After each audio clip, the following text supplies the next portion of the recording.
So cost പ്രൈസിന്റെ കാര്യം എന്തായാലും പറയുന്നത് കോസ്റ്റ് പ്രൈസിന്റെ കാര്യം ഈ ക്വസ്റ്റിൽ തന്നിട്ടില്ല. അതായത് ഒരു രൂപയ്ക്ക് എത്രയാണ് ക്വാണ്ടിറ്റി മേടിക്കുന്നത് നമ്മൾ പറഞ്ഞിട്ടില്ല. ഇതാണ് നമുക്ക് കണ്ടുപിടിക്കണം. എക്സ് എന്ന് എടുത്തു. കോസ്റ്റ് പ്രൈസ് നമുക്ക് തന്നിട്ടില്ല. അതായത് കോസ്റ്റ് പ്രൈസ് നമുക്ക് തന്നിട്ടില്ല. ഒരു രൂപയ്ക്ക് എത്ര എണ്ണം വാങ്ങിച്ചു എന്ന് നമ്മൾ പറഞ്ഞിട്ടില്ല. സെല്ലിംഗ് പ്രൈസ് കാര്യമാണ് പറയുന്നത്. 5 എണ്ണമാണ് ഒരു രൂപയ്ക്ക് കൊടുക്കുന്നത്. ഇവിടെ പ്രോഫിറ്റ് ആയതുകൊണ്ട് തന്നെ എന്തായാലും ഒരു രൂപയ്ക്ക് 5 എണ്ണം കൊടുത്തപ്പം വാങ്ങിക്കുന്നത് എന്തായാലും 5 എണ്ണത്തിൽ കൂടുതൽ വാങ്ങിച്ചാൽ ലാഭം കിട്ടും. ഉത്തരം എന്തായാലും 5 കൂടുതലായിരിക്കും. പക്ഷേ നമുക്ക് വേണ്ടത് ഇതിൽ യഥാർത്ഥ ക്വാണ്ടിറ്റി എത്ര വിട്ടു എന്നുള്ളതാണ്. അപ്പോൾ ഒരു രൂപയ്ക്ക് എത്ര വാങ്ങിച്ചത് നമുക്ക് അറിയില്ല. നമുക്ക് കണ്ടുപിടിക്കണം. 5 എണ്ണമാണ് ഒരു രൂപയ്ക്ക് വിൽക്കുന്നത്. അങ്ങനെ ഒരു എണ്ണത്തിന്റെ വില എത്ര ആയിരിക്കും? 1/5 രൂപ. എക്സ് എണ്ണം നമ്മൾ മേടിച്ചില്ല. അപ്പോൾ കയ്യിലുള്ള മൊത്തത്തിൽ വിൽക്കുമ്പോൾ എത്ര രൂപ വരും? അപ്പം ഇത്രയും രൂപ വരും. അപ്പോൾ നമ്മൾ ഇവിടെ സെല്ലിംഗ് പ്രൈസ് ചെയ്താൽ ഇത്രയാണ് സെല്ല് ചെയ്തപ്പോൾ കിട്ടിയ പൈസ. എക്സ് ക്വാണ്ടിറ്റി വിറ്റപ്പോൾ കിട്ടിയ പൈസ ഇത്. എക്സ് ക്വാണ്ടിറ്റി വാങ്ങാൻ കയ്യിൽ നിന്ന് പോയ പൈസ ഇത്. സോ അവർ പറഞ്ഞത് ലാഭ ശതമാനം 40 ആണ്. അപ്പോൾ profit by CP which equal to 45% 2/5. So ഇത് തന്നിട്ടുണ്ട്. പ്രോഫിറ്റ് എന്താ? Selling price minus cost price. Selling price ഏതാ? x/5 minus cost price by cost price which equal to 2/5. Next solve ചെയ്തെടുക്കണം. x-5/5 which equal to 2/5. അതായത് x-5 which is equal to 2. That is x is equal to 5 plus 2 which is equal to 7. Quadratic ഇക്വേഷന്റെ solution കണ്ടുപിടിക്കാനുള്ള ഫോർമുലയാണ് x is equal to -b plus or minus root of b square minus 4ac by 2a. ഇതിൽ b square minus 4ac നമ്മൾ വിളിക്കുന്ന പേരാണ് discriminant. ഈ discriminant value വെച്ചിട്ട് നമുക്ക് അതിന്റെ റൂട്ട്സുകൾ എന്താണ്, അതിന്റെ സ്വഭാവം എന്താണെന്ന് പറയാൻ പറ്റും. ഇപ്പോൾ b square minus 4ac ചെയ്യുമ്പോൾ നമുക്കൊരു നെഗറ്റീവ് വാല്യൂ ആണ് വരുന്നതെങ്കിൽ അതിന് റിയൽ റൂട്ട് ഇല്ല എന്ന് വെച്ചാൽ അതിന്റെ റൂട്ട്സ് എല്ലാം ഇമാജിനറി ആണ്.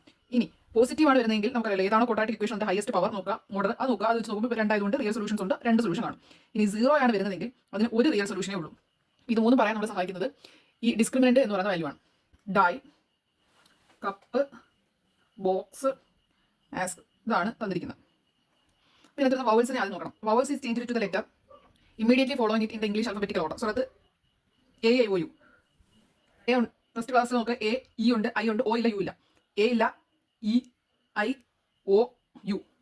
AEIOU ഇല്ല. A ഉണ്ട്, EIOU ഇല്ല. ഇത്രയാണ് ഇതിനകത്ത് വരുന്ന വവൽസ്. വവൽസുകൾ change to the letter immediately following it in the English alphabetical order. Vowel change ചെയ്യുന്നത് ഇല്ലേ, vowel is change to the letter. വവലിന് പകരം വരുന്നത് ഇമ്മീഡിയറ്റ്ലി ഫോളോയിങ് ഇറ്റ്. ഇവിടെയാണ് അതിനെ ഫോളോ ചെയ്യുന്ന ആ ലെറ്റർ. ഇങ്ങനെയല്ലേ പോകുന്നത്. A ഫോളോ ചെയ്ത് B ഫോളോ ചെയ്ത് C D E F അങ്ങനെ പോയി. M ഫോളോ ചെയ്ത് N ഫോളോ ചെയ്ത് O ഫോളോ ചെയ്ത് P ഇങ്ങനെയാണ് പോകുന്നത്. അപ്പോൾ വവൽ ചേഞ്ച് ഒരു ലെറ്റർ ആക്കി മാറണം. ആ letter vowel change to the letter immediately follow ചെയ്തിട്ട് ആ വവൽ എന്ന് പറഞ്ഞാൽ I എന്ന് പറഞ്ഞ വവലിനെ എടുത്ത് അത് വേറെ ലെറ്റർ ആയിട്ട് മാറും. അതിനെ ഫോളോ ചെയ്യണം. അപ്പോൾ I ഫോളോ ചെയ്യുന്ന ആരാ? J.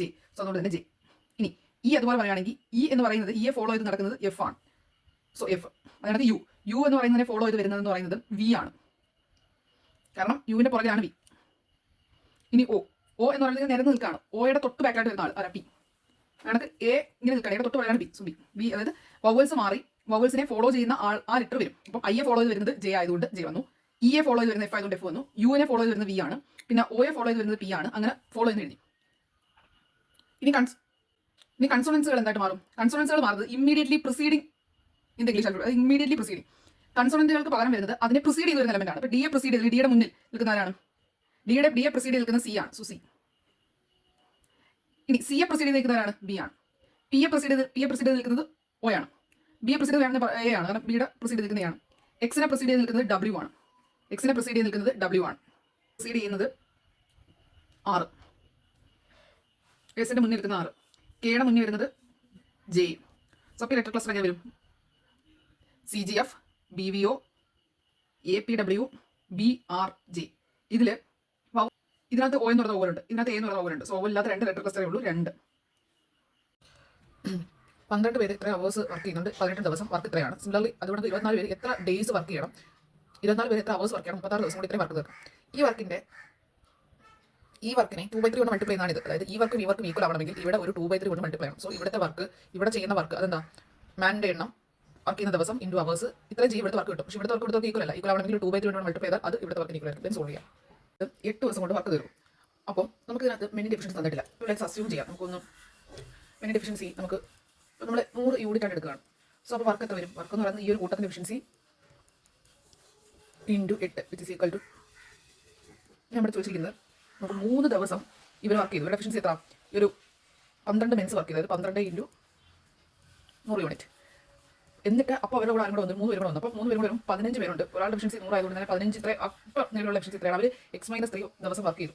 സോ ഇതാണ്. കാരണം നമ്മളിങ്ങനെ X എടുക്കുമല്ലോ, അതിൽ ഇത്രയും ദിവസം 12 പേര് വർക്ക് ചെയ്തു, X-3 ദിവസം 15 പേര് വർക്ക് ചെയ്തു. സോ അതാണ് എഴുതിയിരിക്കുന്നത്. ഇത്രയും ചെയ്യുമ്പോൾ ഈ വർക്ക് എത്ര വർക്ക് ഉള്ള 96,000 വർക്ക് ചെയ്യും. സോ ഇവിടെ നമുക്ക് X-3 സോൾവ് ചെയ്യുമ്പോൾ 4 എന്ന് വരും. ദാറ്റ് ഈസ് 4 ഡേയ്സ് ആണ്.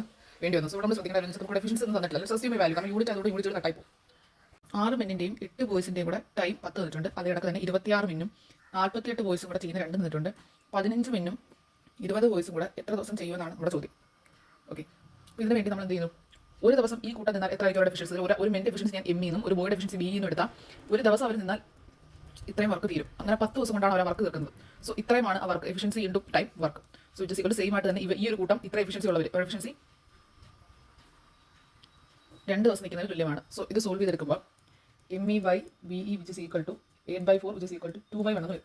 സോ നമുക്ക് ഇതിൻ്റെ എമ്മിക്ക് വരും 2ഉം ബിക്ക് വരും 1ഉം ഉപയോഗിക്കാം. ഓക്കെ, അപ്പോൾ ഇവിടെ വർക്ക് കിട്ടും. Work which is equal to ഈ ഒരു ഇക്വേഷനിൽ ഏതൊരു ഇക്വേഷൻ ഇട്ട് കൊടുക്കാം. സോ അതിൻ്റെ ഫലമായിട്ട് 6 × 2 + 8 × 1 × 100 12 8 20 × 10 ആണ്. സോ 10 ഇസ് ഈക്വൽ ടു 200 എന്ന് കിട്ടും വർക്ക്. നമുക്ക് വേണ്ടത് ഇവർക്ക് കിട്ടുന്ന സമയമാണ്. അങ്ങനെ ഡി എന്ന് കൊടുത്താൽ 25 × മെന്നിൻ ആ ഒരു കൂട്ടത്തിൻ്റെ എഫിഷ്യൻസി എന്താ? 25 × മെന്നിൻ്റെ എഫിഷ്യൻസി 2 + 20 × ബോയ്സിൻ്റെ എഫിഷ്യൻസി 1. അങ്ങനെ എത്ര ദിവസം വർക്ക് ചെയ്യുന്ന അറിയത്തില്ല. അങ്ങനെ തീർക്കേണ്ട വർക്ക് 200. സോ ഡി ഇതിനെല്ലാം അപ്പുറത്ത് കൊണ്ട് ഡിവൈഡ് ചെയ്യാം. 15 × 30 30 20 50. സോ 4 ആണ് ആൻസർ.